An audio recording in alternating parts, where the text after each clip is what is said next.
Blogging has really grown in popularity as access to host services has become increasingly easy. To put it simply, blogs are regularly updated websites or pages that can cover a vast range of topics. Typically, they are written in an informal conversational style. To blog means the action of a person contributing new information to such a page. Blogs are great because they allow everyone a space to disseminate information. Blogs are dangerous because they allow everyone to be an expert. Well-written blogs contain a wealth of information about special interests like food allergies or travel, but poorly written blogs may offer misleading information. As with any other web publication, careful discernment is important. Not everything you read on the internet is true. All concerns aside, blogging can be a fun way for writers to quickly interact with an audience without having to sell their work to a publishing house or to be selected for a literary journal. For you as students, your Gmail account allows you your very own host for a blog, Google's Blogger, Google's blog hosting application. It is simple to use, and because you already are familiar with Google tools, it should be simple. I'll show you how.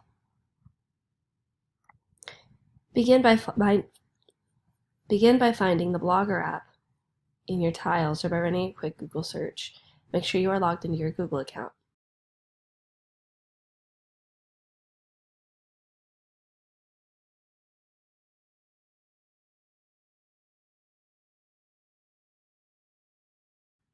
Once you are logged in, you will see that the page looks something like your Gmail inbox. As I said before, it runs similarly to other Google tools. Click New Blog, and then choose a name for your blog.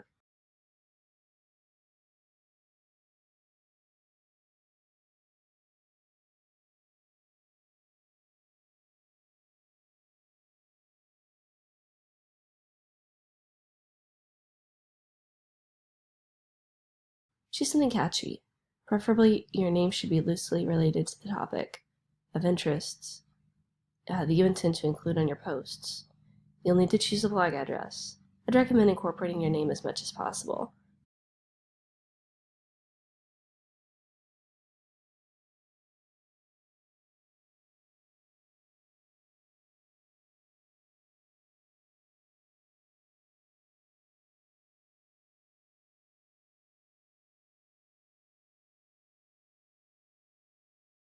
If it turns out that you love blogging, you may want to consider buying a permanent domain from another provider. Next, select a template, and finally, begin writing. It's that simple.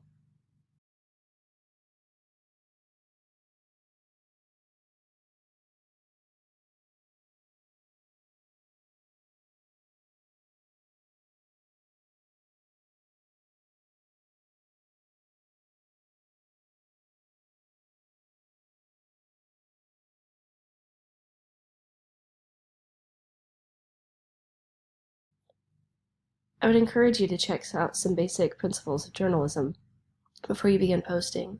Just like with newspapers and magazines, strong titles and leads hook the reader. When looking for something to read, the first thing a potential reader will see is your title, so make sure that it compels them to click it. You may want to include a keyword in your title so as to increase the likelihood that your blog post will appear in someone's web search for information on your topic. Summaries are typically included at the beginning of a news article and help the reader to know what he or she will learn from reading the contents of the article. You may not always be appropriate for your blog topic, but it can be useful in hooking readers. Similarly, strong leads keep your reader's attention after the title has hooked them. Be as clear and concise as possible. As in all situations, make sure captions are accurate and include information that tells your story and adds to it. I'll be providing more information on captioning at a later time. Be sure to appropriately credit photographers, contributors, and others. Do not accidentally, intentionally claim the work of another person, because what you write on the web will be considered to be truth by readers. Plagiarism, whether intentional or accidental, is super important to avoid. So here are some final steps. Use social media to promote your work and broaden your reach. You'll be amazed how quickly your writing is consumed by readers around the world. Google makes this fun and easy to track, so make sure you frequently track your success. Add a comments feature to your post if you're interested in opening a discussion on your topic.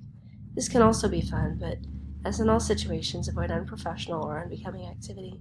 And finally, no matter what your topic, be honest, be fair, be considerate of others. Remember, What you publish on the web will be considered truth by those who read it. Happy blogging!